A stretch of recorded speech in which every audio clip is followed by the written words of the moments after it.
On November the 26th, 2017, Honduras held elections, some very peculiar elections. Even though millions of people were called upon to vote that day, only one vote really counted in the end. And that was the vote of the president, Juan Orlando Hernández, who decided to stay for another 4 years, no matter what the polls said. Yo, Juan Orlando Hernández, voy a hacer lo que tenga que hacer para recuperar la paz y la tranquilidad de mi pueblo.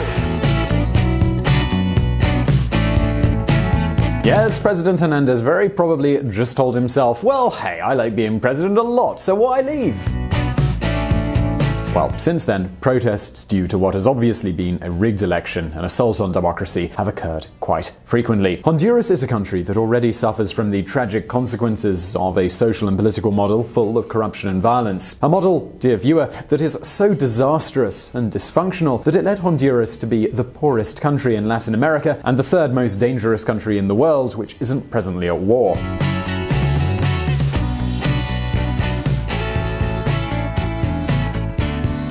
See, Honduras is a small tropical country with just over 9 million inhabitants, located on a narrow strip of land that separates the Caribbean Sea from the Pacific Ocean. Indeed, Honduras is one of those places where we can find some of the most incredible beaches in the world. White, sandy, crystal clear waters, and lots of coconut trees.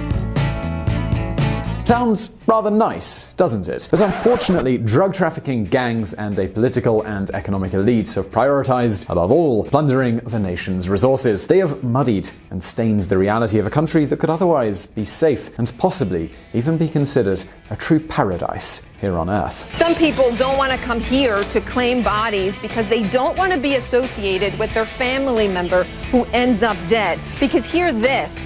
Gang members come here to the medical examiner's office and they case out families to figure out who is next in that family unit that they would be attacking.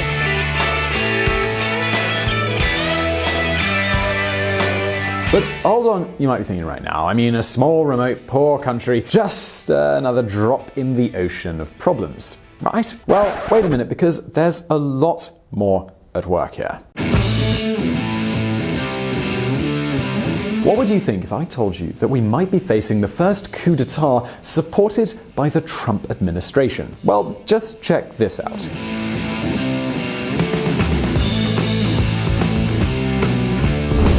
The fraud.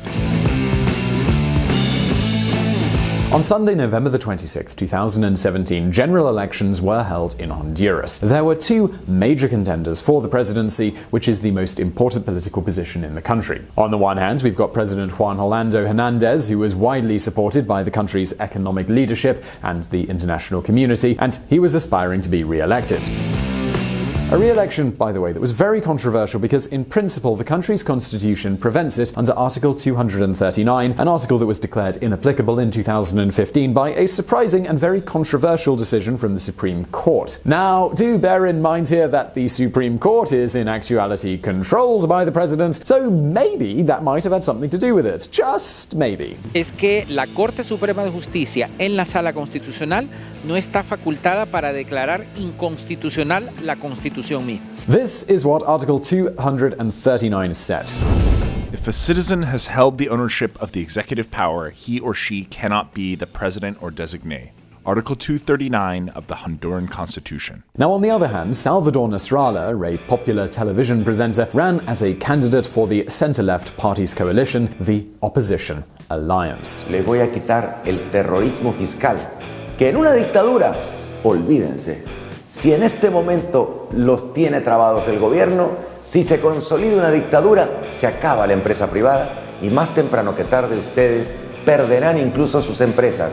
Conmigo las van a conservar. Well, the fact is that in the initial vote count, everything pointed to Salvador Nasrallah's victory.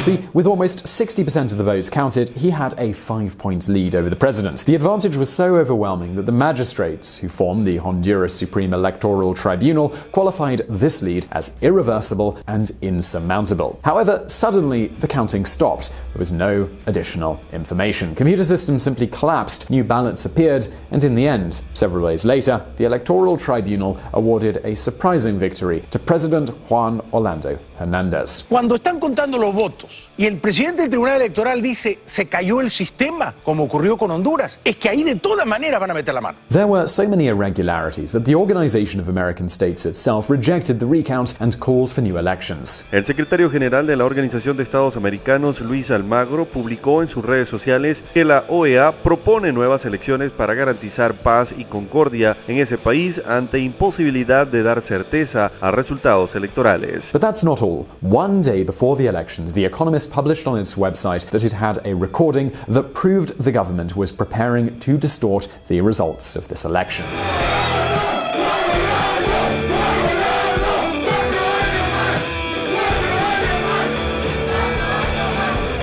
So the big question now is, well, was the election actually rigged? Now that is hard to say for sure, but let's just say that the chances are really, really high. All of this is without mentioning the government's authoritarian behavior. Of course, once the possibility of electoral fraud was on the table, the opposition mobilized and organized protest rallies. They were peaceful at first, but the police didn't really seem to care. They still used as much force on the protesters as they wanted.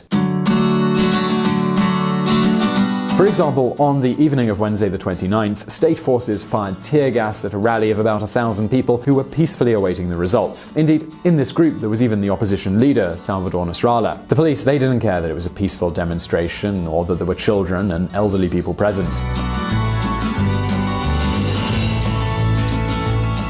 Juan Orlando está provocando enfrentamientos entre el mismo pueblo con los policías y no es justo, esto tiene que terminar, esto lo tiene que saber todo el mundo, que Juan Orlando es un dictador y no se quiere ir de aquí.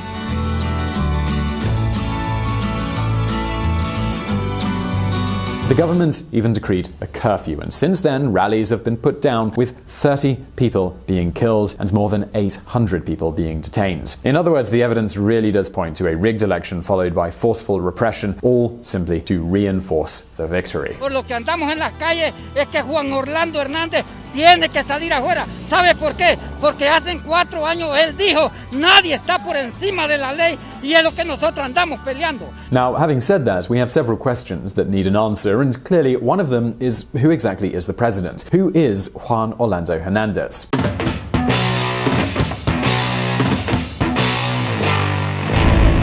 The president. Well, there are two versions, and they're really different interpretations. The first is that of a leader with strong hands, but who can clearly rescue his country from becoming a failed state. The second is that of an authoritarian leader involved in corruption and crime, a leader who has taken control of the country's institutions and who manages them based on his own interests. This is something we saw in the case of the Supreme Court and re-election. Vengo de las tierras del Empira, de la mano de Dios, con el apoyo de mi partido y del pueblo hondureño. Voy a ser el próximo presidente de Honduras. However, the president, as we will see in more detail in a moment, has the support of the United States of America, among others. And to be fair, we must say that his mandate has had many dark times, but it's also had some good ones. And let's start with these good ones.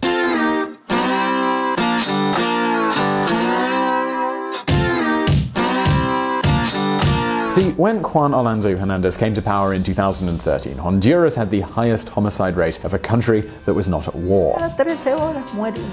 Every 13 hours, a woman is murdered in this country. The number of violent deaths of women in Honduras has risen 260%. It is true that nowadays the country still has a serious problem. It is still ranked the third worst country when it comes to homicides in relation to its population, and further there's the problem that 90% of these crimes remain unpunished. But things, well, they have improved. In fact, this is the president's main pride and joy. With help from the United States, the government of Honduras has created a new special police force, which is financed, equipped, and trained by the DEA and FBI, among others. At the same time, it has expelled and replaced thousands of corrupt agents. It has dismantled several drug cartels and extradited dozens of drug traffickers to the United States. It even created parks throughout the country, which are guarded by the military police, so that children and families can enjoy their leisure time safely. En esta lucha no hay retroceso. No daremos un tan solo paso atrás hasta que este país viva en paz y tranquilidad como nos lo merecemos. So far, so good, right? Well, unfortunately, dear viewer, the story does not end there with rainbows and butterflies. There is clear evidence of the president's corruption. In fact, the 2013 election campaign that brought him to power was financed by money stolen from the Honduran Institute of Social Security. And there are even well-founded suspicions that President Orlando has connections with drug trafficking groups. The illegal drug trade in Honduras not only infected much of its civil society, including the highest levels of government and its financial sector, but also brought frightening levels of violence to its people. June H. Kim, the acting United States Attorney in Manhattan. In any case, whether these accusations are true or not, repression, deception, and controlling institutions can neither be justified nor contribute to Honduras being able to overcome the problems that impede its development. The president has clear support from the international community. He has received money, police aid, and military and political support. And the truth is, well, the people, they expected something different. But, of course, dear viewer, all of this isn't that strange in this country.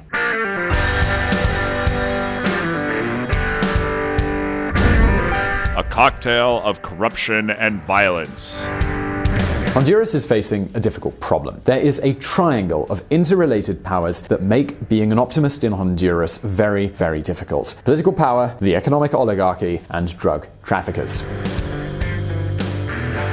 Perhaps the most representative case of all this is that of Fabio Lobo. He's the son of Porfirio Lobo, the former president of the Republic, who has just been sentenced in the United States to 24 years in prison for his involvement and activities as a drug trafficker. He actually did this when his father was president of the Republic, and no, we're not talking about a rebellious son or anything like that. Drug trafficking, by the way, is currently the country's main economic activity. Mi hijo es un abogado y notario público. Tenía pues su bufete con trabajo de muchas instituciones, incluso instituciones financieras. Another example, as the New York Times reported, is Parliament. It's an under-equipped building from the 1950s that lacks the minimum necessary conditions, which contrast with the deputy's parking lot, a parking lot that is full of off-road vehicles, all the latest and most expensive models. And this affects practically everyone, both the government and the opposition. The police and security forces aren't removed from this either. Extortion and bribery is common, and it's widely known that police members have ties with gangs and drug traffickers. Mara Salvatrucha gangsters in Rivera Hernandez say they receive warnings from the police of impending sweeps and are handed captured rivals to execute for anything from $440 to $2,200 a head. Sonia Nazario, Pulitzer Prize-winning journalist. Politicians, security forces, gangs, drug traffickers, and lastly, the economic oligarchy. 10 families control practically every economic resource and have no problems paying bribes and placing trustworthy people in the powerful positions to generate something that is not a market model, but a model that is entirely controlled by the institutions. Well, all of this makes up a highly extractive resource network, and it's ultimately responsible for Honduras not being that paradise that we discussed at the beginning of the video. But we also mentioned the US government, specifically the Trump administration, as possibly being responsible for what happened with Honduras' elections. So let's get into that.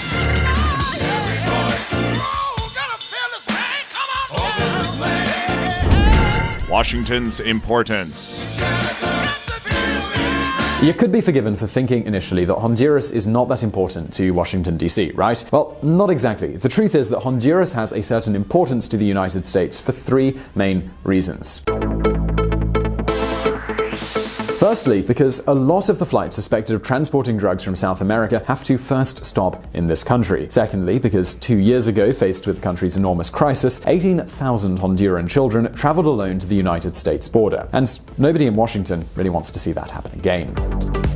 And thirdly, because Honduras has traditionally been an allied country. In fact, the United States has had a military base there for decades. Due to all of this, the US has spent billions of dollars in Honduras in recent years to try and reverse the country's problems. Well, the Trump administration, it knows this, and this is why it supports Juan Orlando Hernández. Indeed, this is what a prominent Republican advisor said about the matter. Washington has invested significant money in Central America to help turn the security and economic situation around. If Hernandez loses the election, the United States will have no effective partners in the region. The effectiveness of our billions would be at risk, and more people might be tempted to come to the United States. Daniel Runde, a Republican foreign policy advisor and former official of the George W. Bush administration. Yes, Washington's support is clear. In fact, the police, which were trained and financed by the United States, participated in the post-electoral events without any complaints from the US Embassy. And this is because the US government fears the ties that Salvador Nasrallah's candidacy could have with the Cuban regime and even the regime of Maduro in Venezuela. This is something, by the way, that the candidate denies. They are wrong because my model is based in Uruguay or Chile's moderate left or Costa Rica's moderate right. One thing is the friendship that my ideological partner, Manuel Zelaya, has with Maduro or Morales, and something very different is what I think, me who would be the president. Salvador Nasrallah. Anyway, for everyone watching this video from Honduras, we should state that things can change and do tend to change. There's the case of Colombia as an example. Well, now it's your turn. Do you think that we could possibly be facing the first coup d'etat backed by the Trump administration? Well, leave your answer in the comments below as well as in this survey, and I really hope you enjoyed this video. Please hit that like button if you did, and do not forget to subscribe to our channel for brand new videos every Monday and Thursday. Also, don't forget to check out our friends at the Reconsider Media podcast. They provided the vocals in this episode that were not mine, and as always, thanks for watching. Por lo que andamos en las calles es que Juan Orlando Hernández tiene que salir afuera. ¿Sabe por qué? Porque hace 4 años él dijo, nadie está por encima de la ley, y es lo que nosotros andamos peleando.